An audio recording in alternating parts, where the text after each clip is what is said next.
ರಾವಣ ಮಹಾಶಿವಭಕ್ತನಾಗಿದ್ದರೂ ಕೂಡ ಯಾಕೆ ಶಿವ ರಾವಣನ ಸಹಾಯಕ್ಕೆ ಬರಲಿಲ್ಲ, ರಾಮ ಯಾಕೆ ರಾವಣನನ್ನ ಕೊಂದರು ಅನ್ನುವಂಥ ಪ್ರಶ್ನೆ ಬಹಳಷ್ಟು ಜನರಿಗೆ ಇರಬಹುದು. ಒಂದ್ಸಲ ಏನಾಗುತ್ತೆ ಅಂದ್ರೆ, ಈ ಲಂಕೆಗೆ ಹೋಗುವ ಸಂದರ್ಭದಲ್ಲಿ ರಾಮ ವಾನರ ಸೇನೆಯ ಜೊತೆ ಸಮುದ್ರದ ದಡಕ್ಕೆ ಬಂದು ತಲುಪ್ದಾಗ ಬಹಳ ಬಾಯಾರಿಕೆ ಆಗುತ್ತೆ. ಶ್ರೀರಾಮಚಂದ್ರ ಪ್ರಭುಗಳು ವಾನರ ಸೇನೆಯಲ್ಲಿ ನೀರು ಕೇಳ್ತಾರೆ, ಕುಡಿಲಿಕ್ಕೆ ನೀರು ಕೊಡಿ ಅಂತ.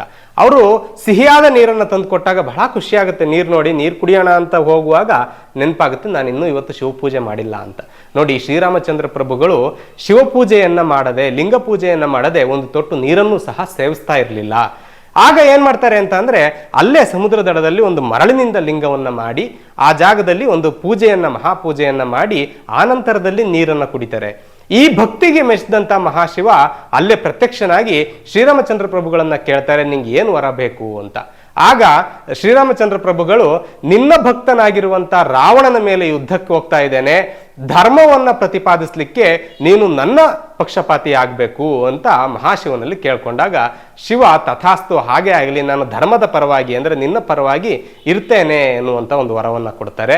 ಇದರಿಂದಾಗಿ ರಾವಣನ ಸಂಹಾರ ಆಗುತ್ತೆ, ಧರ್ಮ ವಿಜಯವನ್ನ ಪಡೆಯುತ್ತೆ. ಅದೆಲ್ಲ ಆದ ನಂತರದಲ್ಲಿ ಯಾವ ಜಾಗದಲ್ಲಿ ರಾಮನಿಗೆ ಪ್ರತ್ಯಕ್ಷವಾಗಿ ಶಿವ ವರವನ್ನ ಕೊಡ್ತಾರೋ ಆ ಜಾಗದಲ್ಲಿ ರಾಮೇಶ್ವರ ಅನ್ನುವಂಥ ಹೆಸರಿನಲ್ಲಿ ಶಿವ ನೆಲೆಸ್ತಾರೆ. ಅದೇ ಇವತ್ತಿನ ರಾಮೇಶ್ವರ. ನಾವು ಯಾವಾಗ್ಲೂ ಹೇಳ್ತೀವಲ್ಲ, ಕಾಶಿ ರಾಮೇಶ್ವರ ಎರಡಕ್ಕೂ ಹೋಗ್ಬೇಕು ಅಂತ.